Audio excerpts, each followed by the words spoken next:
السلام علیکم ورحمۃ اللہ۔ آج میں جس ٹاپک پر بات کرنے جا رہا ہوں وہ ہے حیض، نفاس اور جنابت کے غسل کرنے کا طریقہ، کیونکہ آپ جانتے ہیں کہ سب سے افضل عبادت جو نماز ہے اس کی کنجی طہارت ہے، یعنی نماز کے لیے طہارت کا ہونا بہت ضروری ہے۔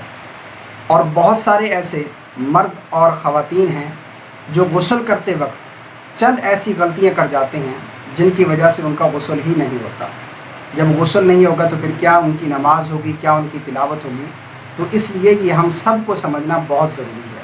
میں آگے چل کر آپ کو بتاتا ہوں کہ کون سی ایسی غلطیاں ہیں جو مرد اور خواتین غسل کرتے وقت کر جاتے ہیں جن کی وجہ سے ان کا غسل نہیں ہوتا۔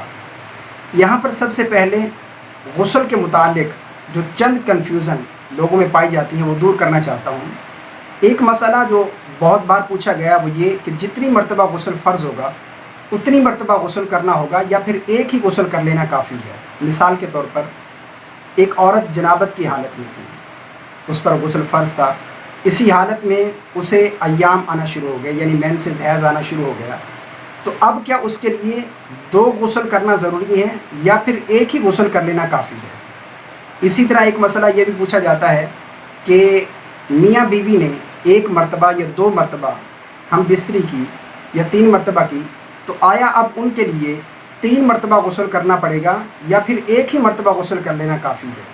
تو یاد رکھیے گا، ایک ہی مرتبہ غسل کر لینا کافی ہے۔ یعنی اگر کوئی عورت جنابت کی حالت میں تھی اور اسے حیض آنا شروع ہو گیا تو اب اس کے لیے دو غسل، یعنی جنابت اور حیض کا الگ الگ نہیں بلکہ ایک ہی غسل کر لینا کافی ہے۔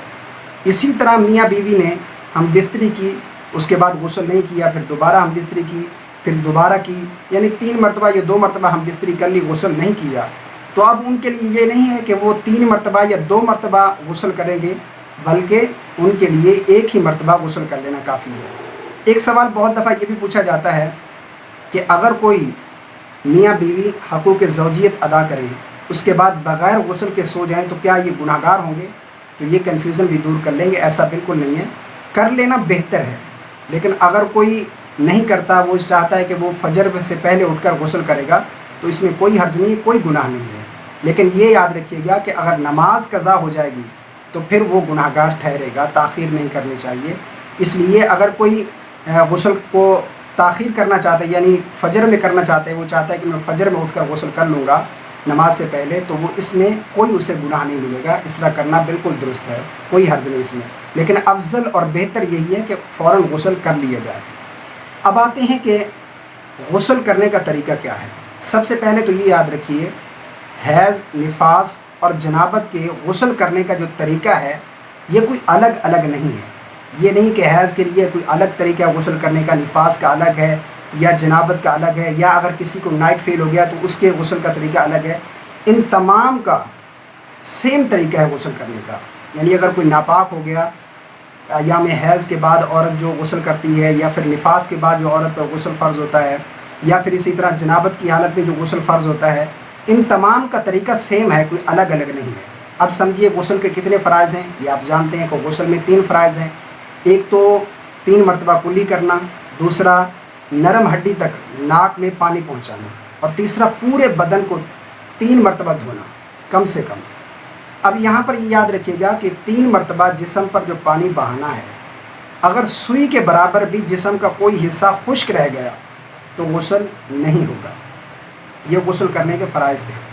اب سنت طریقہ کیا ہے؟ سنت طریقہ یہ ہے کہ سب سے پہلے اپنے ہاتھوں کو اچھے طریقے سے دھو لیں، اس کے بعد جہاں جسم پر نجاست لگی ہے اس نجاست کو دور کریں، استنجا کر لیں، اس کے بعد پھر ہاتھوں کو دھوئیں، پھر تین مرتبہ کلی کریں، ناک میں تین مرتبہ پانی، یعنی جس طرح نماز جیسا وضو کیا جاتا ہے، نماز جیسا مکمل وضو کریں۔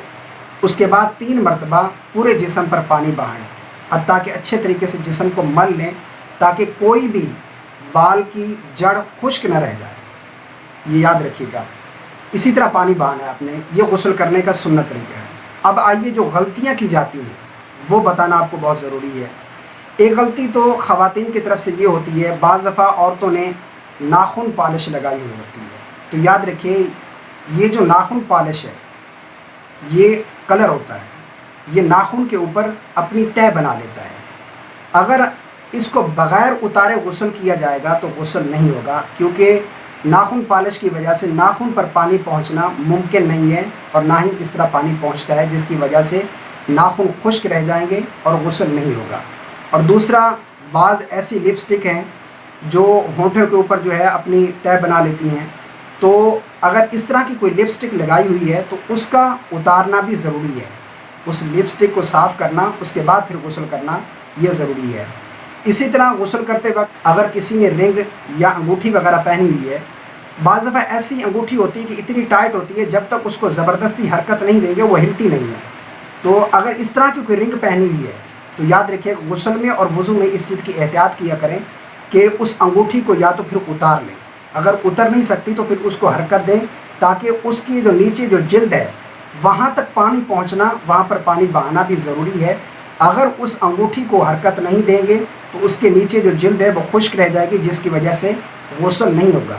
یہ چند چھوٹی چھوٹی غلطیاں جن کی وجہ سے غسل نہیں ہوتا، اور بعض لوگوں کو اس کا علم بھی نہیں ہے، انہیں معلوم ہی نہیں ہوتا۔